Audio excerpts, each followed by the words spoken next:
Good afternoon, citizens. Welcome to Escambia Citizens Watch Live. I'm John Singley, your host, and today we're going to continue our series on the trees, both in the city and the county.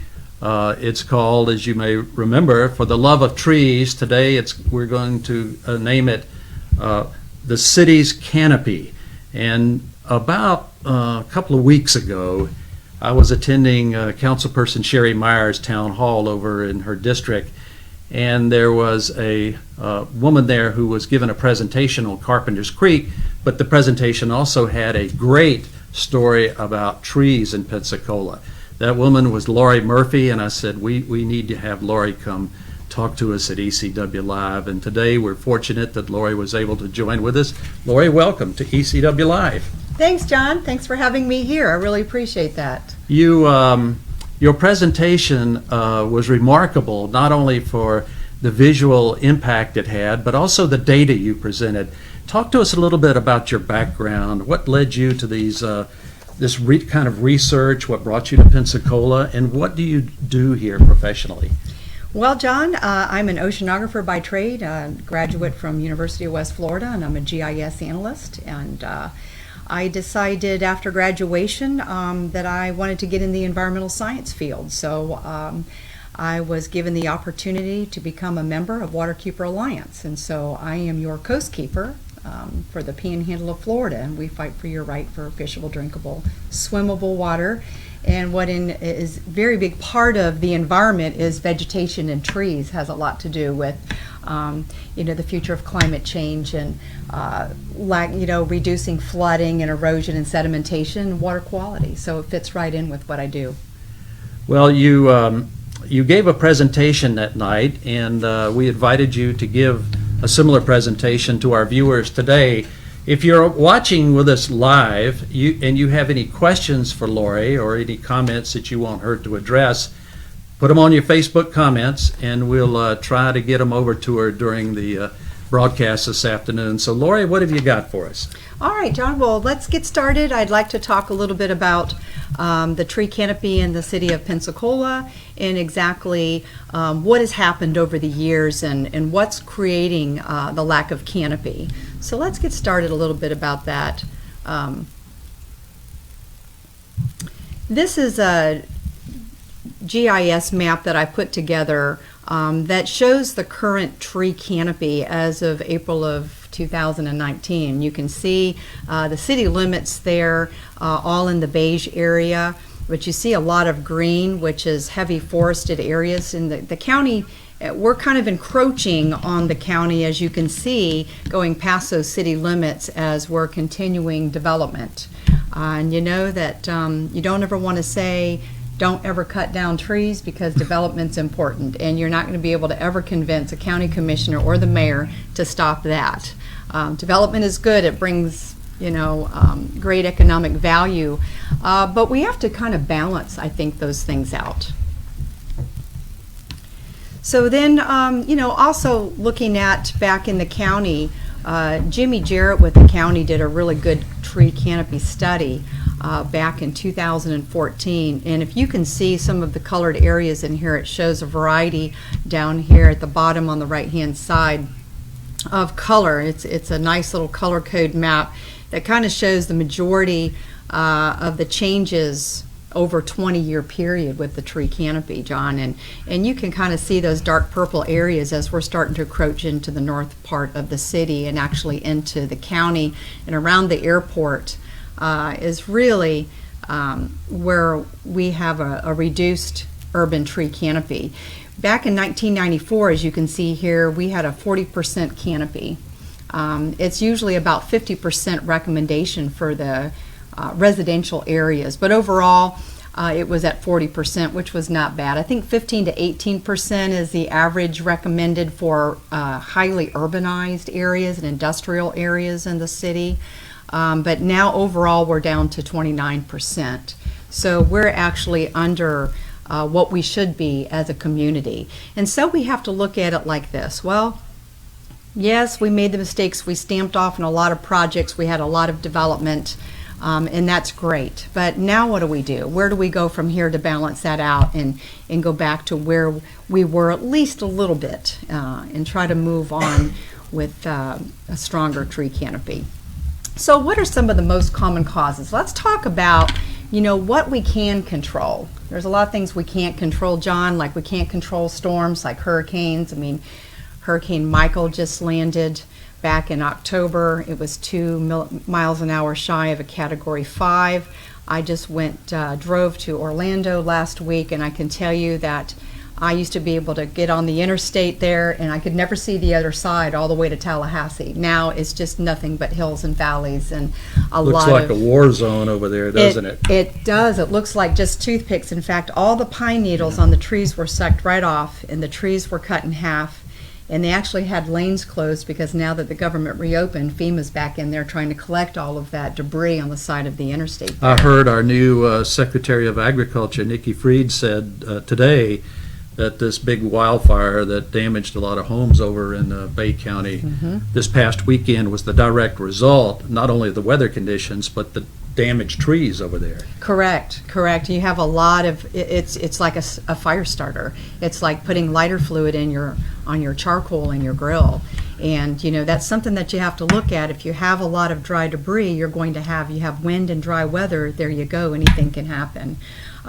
But what are the things that we can control as a community? If we need to rebuild our tree canopy to get it to that 50% in the residential and maybe 18% in our urban area, how do we get there? Well, let's talk about some of the things we can control. Number one, development and residential clear cutting. And number two, poor maintenance of trees. So let's talk a little bit about that, even though we can't control storms and so forth.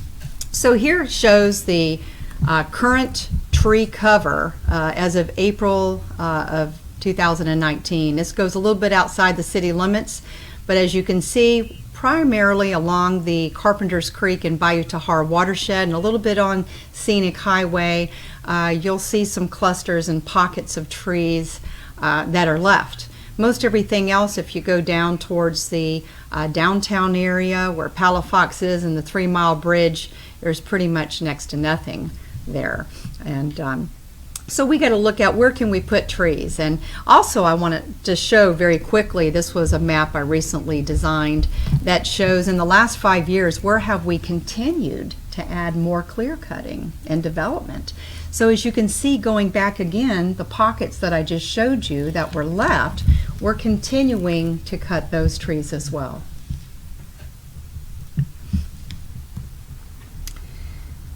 So here's an example of a development that could have been spared. And this is the Blake on Airport Boulevard. It's just north of Davis Highway.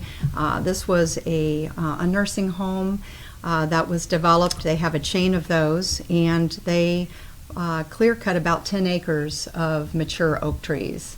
It was quite a large lot. They could have kept a lot of the trees and maybe developed around them, for example.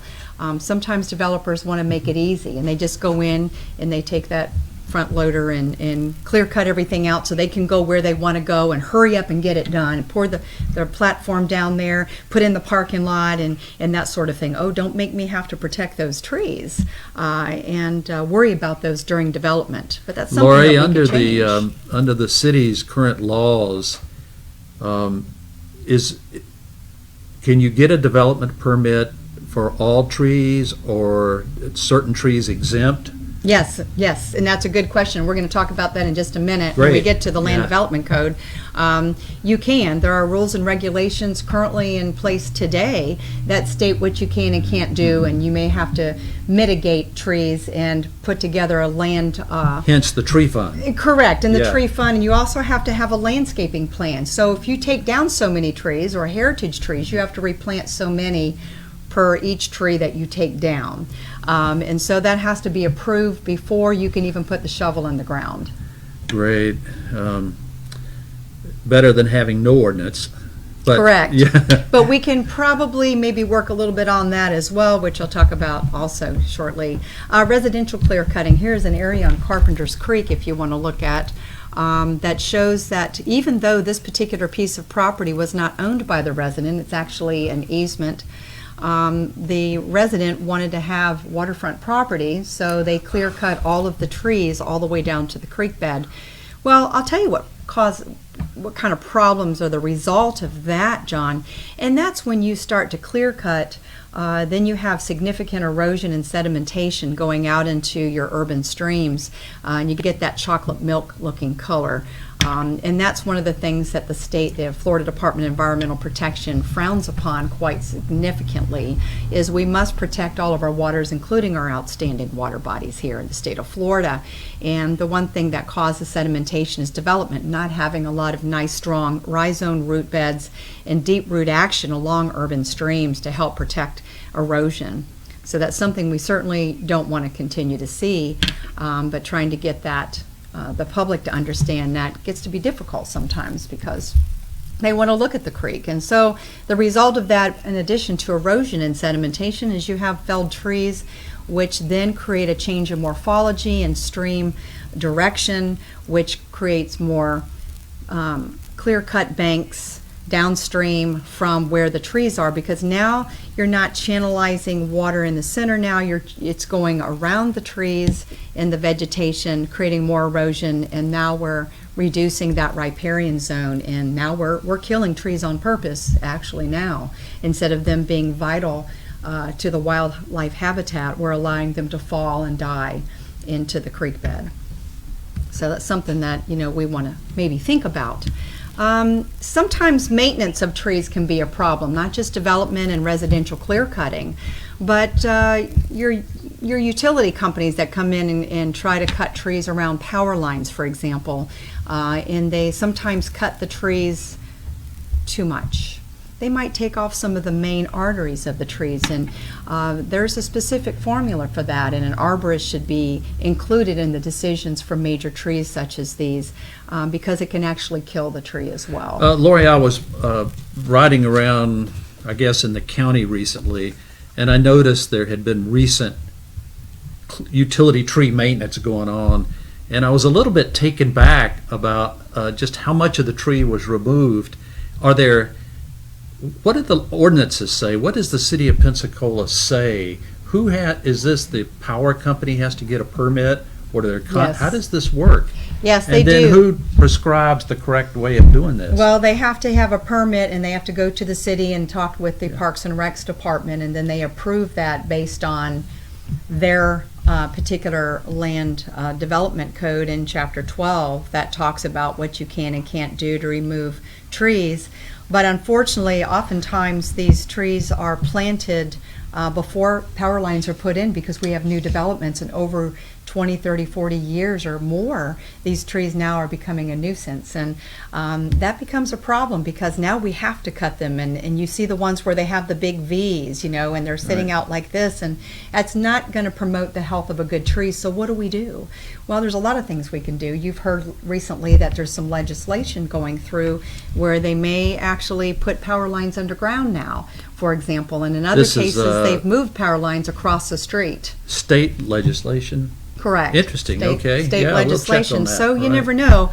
Gulf Power states they Yeah. think it would be very expensive, Of because course. sometimes you have phone lines or AT&T lines or coordinating, cable lines are coordinating on those same poles, and so it's something you have to combine together with them to get approval in order to do that. But you would say to the average citizen about the power, trimming the trees for the power, there is a process, there is a formula that they go through, and this is so important to our resiliency, as you mentioned, the storms. Correct. Nobody likes to see the tree cut in a V, but yet they don't want their power to go out in the middle of a thunderstorm or a hurricane. Correct. So it's a balancing act, once again. It is, and Yeah. when you cut the trees, and some of the major arteries on those trees are going to die. So now we're reducing the tree canopy once again. So even though storms and the age of trees are natural processes and we can't control that, Yeah. we have to focus on the things that we can control, like what are we doing wrong, or how can we do it better? How can we protect that tree canopy a little bit better on things that we have more control over? This picture here, John, is a really interesting picture. It's downtown. Yes. grow out, it puts a lot of pressure on that root bed and it kills those trees. Oh. And so what a lot of cities, progressive cities, are doing now is they're putting in flexible pavements and gravels on top of the trees and the sidewalk areas to allow those roots to grow and breathe in protecting that canopy. Because it's very expensive to replace those trees. Because not only would you have to take that out, but you'd also have to dig up a lot of that pavement in order to put in a tree again. So in some cities, perhaps, this is written into their ordinance, Yes. how to plant a street tree, for example. Yes, absolutely. Interesting, And okay, using yeah. flexible pavements or certain kinds of gravels and not using those iron grids and going out to the drip line, which protects that because you want it to have natural irrigation from the rain, but you also have to have room to grow. Those roots have to really get out there and breathe and move up. And so this is kind of frowned upon in most progressive cities, and hoping that maybe we can change something in that respect on there. So what is the law state? Let's talk a little Good. bit about what the Land Development Code certainly states in the city of Pensacola. I can only speak for that. But anybody here who's listening today can go on Chapter 12, and if you don't know how to find this information, the easiest way to do it is to go to municode.com, that's MUNICODE, and then click on Library. Once you click on Library, it'll show the entire country. You can click on your state and then hit your county or your city, and you can pull up what your current ordinances are. And I think that the public should be more involved in knowing what the law states, because oftentimes we don't have enough information when things come through either in city council meetings or county commission meetings, or something's going on in the neighborhood and people are concerned and they really don't know what the law states. So this basically talks about, we have Chapter 12.6, which is your tree and landscape regulations. And the purpose of this is the protection of trees. So let's get started and talk about a couple of the important facets that I wanted to really bring about today. And let's talk about post-construction maintenance. When the mattress firm was built over there at 9th, Davis and Airport, Yes. and they had clear-cut that entire wooded area. If you remember, it was heavily wooded, and Right. it's not far from Carpenter's Creek. It was on a slope It back was on there, a slope. right, It yeah. was, and then they put in the outback about a year or two later. But a lot of the trees that were there, which beautifully landscaped, it had a nice landscape plan. I actually had access to that plan. I went there personally while they were still building it, and I opened it up on top of the hood of my car. And I said, yeah, this is a nice variety of trees. It's not just crepe myrtles and ground cover, which we have a lot of that in our area. We don't have a lot. We need more diversity. And I noticed we had some oaks and maples, and there was a nice irrigation system put in. But what I had noticed when I went back later, a few months later, and after it was developed, is half of the trees were dead. And I said to myself, well, what's going on there? So in the regulations here in Pensacola, it states that if these trees die after a certain period of time, that the developer or the landowner at that time has to go back and replace those, and that irrigation must be supplied up through the first year to encourage root growth, because you want those trees to take. Laurie, what's your assessment of how well the city follows up on that? I think I mean, I don't mean to put you on the spot. I don't know yeah, if you and have any data, I, but I don't have specific data like an Excel spreadsheet because I don't work on the inside, although I do speak with Parks and Recreations and Public Works departments, and you have a lot of staff there that's, very motivated to try to do the right thing and follow the rules. But sometimes I think when the ordinances are made, they're not made in the best interest of the amount of staff and the budget that's allowed. And so what happens here is we don't have enough people and staffing to actually go back and follow up with these post-construction that's a great systems. point. I just listened to our Representative Andrade in subcommittee in the State House this week, posing that same question to the Department of Professional Review and Regulation regarding some law the House was trying to levy upon the state. And his question was, have we set aside the appropriate funding for the regulators? I mean, and I thought Correct. that was, well, it's a great question. It is a Yeah. great question, but then again, do we become more lax because we don't have the budget, or do we find other sources of budgets, for example, grant money? Do we raise taxes? Do we look at nonprofit organizations to raise funding? There's a lot of organizations out there to give away trees. Gulf Power, for example, gives away free trees. I get free trees from my nonprofit organization, and we go out and replant trees. We've replanted probably over 1,000 trees in the last 6 months, just in the city limits. So there are ways to go back and look at these things and say, let us help. And so far, the city's been very receptive to that. That's good to hear. Especially Brian Cooper with Parks Yeah. and Recs, and allowing us to go back in and replenish where trees are dying. But the question is, we develop these things because they go back to your original permitting. And in the city of Pensacola, who is a co-permittee with the county of Escambia, basically their National Pollutant Discharge Elimination System permit provides specific language in there that states that you must encourage lots of vegetation and low impact development, which includes the protection of trees and encouraging the planting of trees to reduce stormwater impacts. So we really need these regulations. We just need to find a way to make sure that we can follow through with them. If you have any questions for Laurie or comments to make, please put them on your Facebook comment section and pass it along, and we'll try to get them to her as we go. Laurie, this is a very interesting topic here.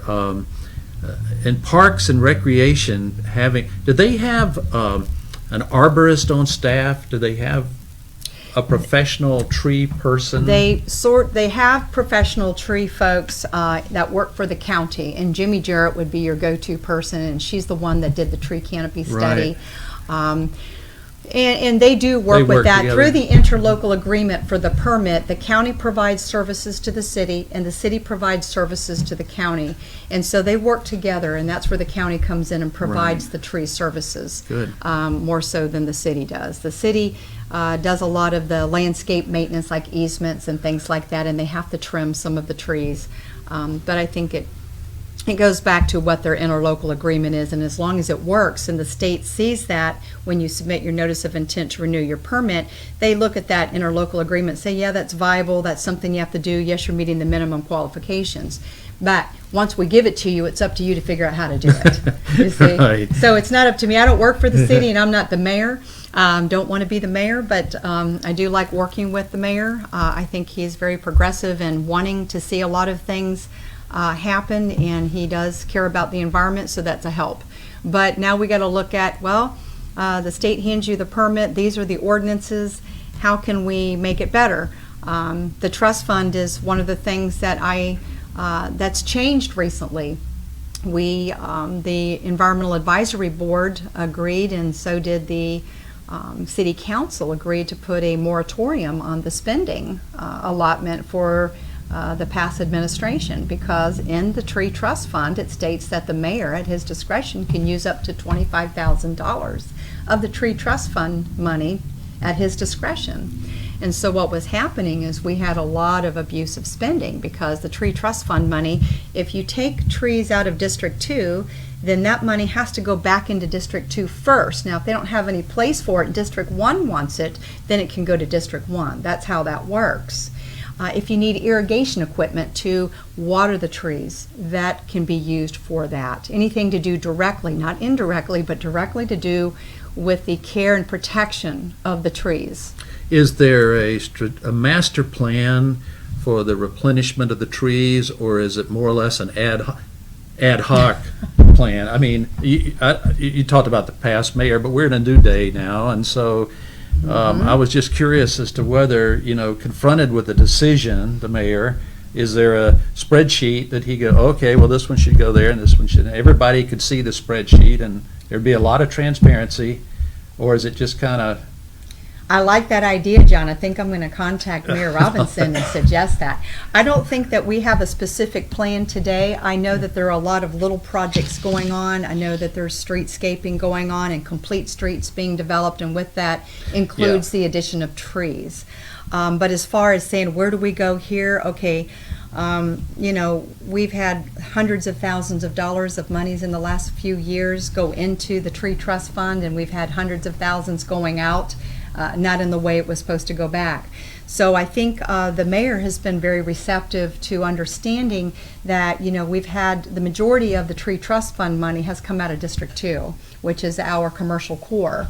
You've got your Sacred Heart, you have your mall area, you have Pensacola State College, you have Airport Boulevard. So a lot of that heavy development in your commercial core, then we haven't had any monies going back in there. We've had some line up and down A Street and other streets out on the west side. There was hundreds of thousands of dollars spent to put crepe myrtles and things there, which are half dying. And I took a look at those a couple of weeks ago and not being maintained. So, the tree trust fund is there for a reason. We have a moratorium down to $5,000 now for the mayor to use at his discretion. And right now, I think we're just trying to say, okay, where do we go from here on that? And I'm sure that the mayor is working with Councilwoman Myers and possibly Councilman P.C. Wu and some of the others, Councilwoman Ann Hill, who may need some of those, that money that's been used in their district to come back in their district to replant. So here I want to show there's two sections I superimposed. At the very top here is, this came from a public records request up through March 13th of 2019. So this is fairly recent, okay? So the very top shows the revenue summary. So it's going to show you exactly how much has come in. If you go back to 2014 and fiscal year, and then you look at 2017, there's a significant difference in the amount of revenue coming in there. And then if you go down below it, it shows expenditures. And you can see all the different, there's A.K. Suter Elementary School grounds where trees trust money went into. We purchased an $85,000 truck. It looks like a dump truck. There's a lot of different things, as you can see on there, that was purchased that were not exactly going by the ordinances in the city of Pensacola. It wasn't exactly, I don't know how you want to put this, the verbiage here. It was just a little bit out of control. And so as you can see in fiscal year 2018, when the moratorium was put down, that's it, no more spending. We've been kind of on an even kilter. We're continuing to receive revenues. I think in the last year we received $4,600 in the year 2018, if I can read that right, and then $39,000 as of this year through development already, but nothing's been spent. Do you think the amount of money required under the tree ordinance for remediation, do you think it's adequate for what the city needs looking forward in replenishing the canopy? Yes and no. That's a good question to ask. First of all, mitigation fees are $400, for example, and they pay that into the tree trust fund for each heritage tree of 34 inches diameter breast height or greater of an oak tree, for example, would go in. That's a mitigation tree fee. So if they may have only 3 heritage oaks, but they might have 20 30-inch oak trees, which doesn't count, they're only required to plant very small 1.5-inch trees in place of that, and you can get those for about $25 at your local nursery. So in essence, if we're taking down heritage trees or trees that may be shy of heritage quality but still provide a large tree cover, how long does that small 1.5-inch tree take to get it to where we've lost that? We've lost that cover. We've lost that urban heat island effect reduction. We've lost that stormwater and flooding reduction. And so there it's not an even balance there. Yeah, I don't mean to sidetrack you here, but we had a guest recently, Alan Gray, who opened a lot of our eyes when he talked about the stormwater mitigation that a big oak tree provides, particularly in an urban environment. And the idea was, I kept thinking about this, I said, you could spend a lot of money on stormwater infrastructure, but you could mitigate some of that by having protecting more of these large, I guess you would call them heritage perhaps, trees. Correct.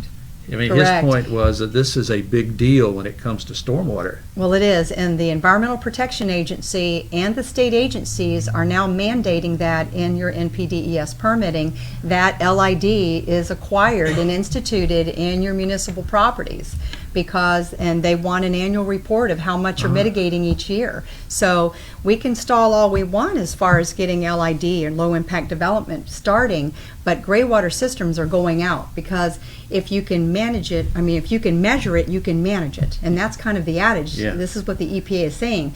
We need to stop managing stormwater, and let's start containing it on site, because we are depleting our water tables. We don't want to be on water restriction 50 years down the road. So there's Hold a lot of that benefits. thought. We'll get you back. We'll talk more stormwater one of these days. Yes. But yeah, it's all tied together. It is see all that. tied together, Yeah, absolutely. right. So we also offer some incentives for pervious pavements and other types of lead engineering and green building and adding trees and vegetation. We're not going to charge you the fees for reduction in parking lot spaces.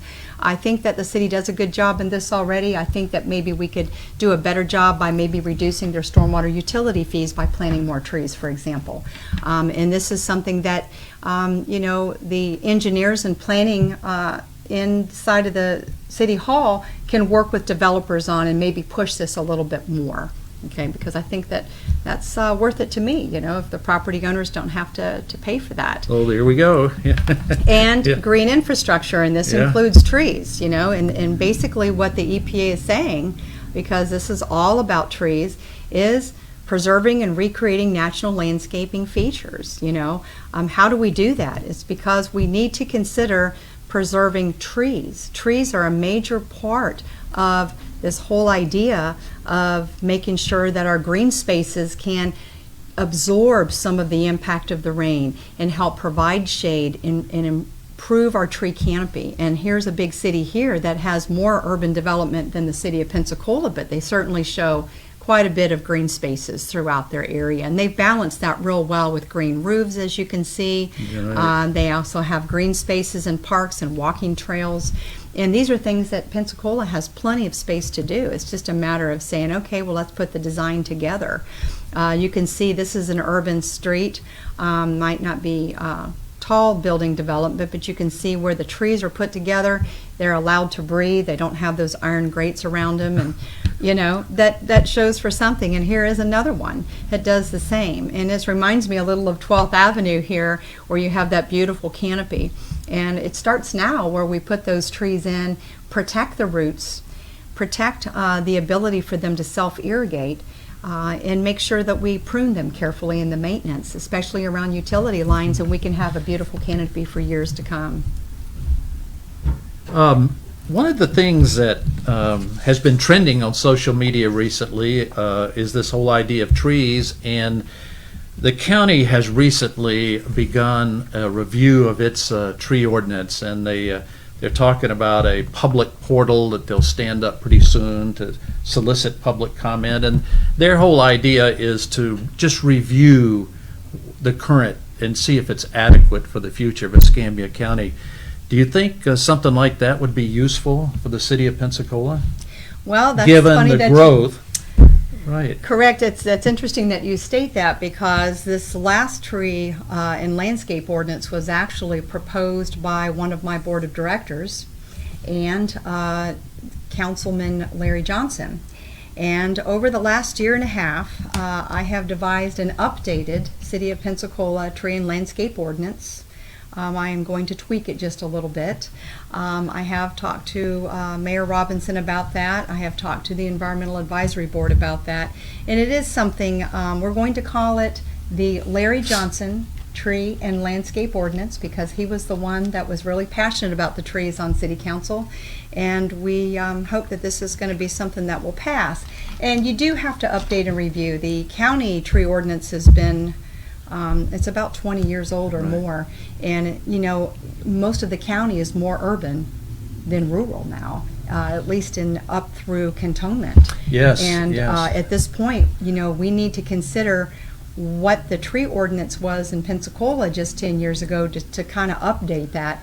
I can't say that it would go for agricultural areas, and you could put a stipulation in the ordinance that says that, but I do believe that this is something important. I spoke about it about the county tree ordinance and to please allow a public session, and I'm hoping that that goes through. And I think that Margaret Hostetter is doing a great job organizing that program. And I've told her that I advise her anytime she needs any information, and I sent her a copy of my ordinance that I wrote for her to review. Well, Laurie, thank you. This has been an eye-opener on a number of fronts, and I can tell you that people in this county, city and county, the two things they love the most are their beaches and their waterways and their trees. All you have to do is look at social media and you can see that in a hurry, and we're grateful. We're so fortunate that people like you devote your life and your energy to helping these municipalities do the right thing, because we're focused on the future. And I would pose in closing here just one last question for you, if I may. Sure. What do you say to the private property advocates, those who say that the property is theirs and it's a constitutional right to develop it or do with it as they see fit, and any ordinance that infringes upon that is overreach? What would you say to them? I would actually kind of agree with them in some respect. Yeah. I have a lot of large trees in my yard as well, and I understand the difficulty it is to maintain a yard with so many live oak trees. I think the important part of the tree ordinance is working with developers. Initial developers that come in, clear cut and put in new subdivisions, put in a new mall, how it can lower their utility bills, and how it can help with climate change and reducing urban heat island effect, and leave that up to them. Maybe they can choose a variety of trees on the tree list from the University of Florida that are recommended, or they don't have to have trees at all and just keep them in the easement. But I think that's where we step over bounds and we get into too much of a personal vendetta against residences. Well, I'm sure these interviews stay on Facebook for quite some time, and we know from the data that 20% of the people will see it live, then 84% will watch it over the next week. So a lot of people will see this, and I hope that they'll learn something as I've learned something today. Laurie, you're such a wealth of information and a great guest to be with us. Thank you. Thank We'd you, like John. for you to come back. We will. At some point. I will certainly. And we wish you the very best in getting the Pensacola city government to take this under advisement. Yes, I hope so. And moving on to the county and increasing our tree canopy. It's only for the betterment of our community. Thank you, John. Absolutely. Thank you all for joining with us this afternoon, and we wish you a very good evening and hope to see you at the next edition of Escambia Citizens Watch Live. For Teresa Hill and Susanna Rogers back behind the cameras there, making it all work for us. Thank you, and take good care, my friends.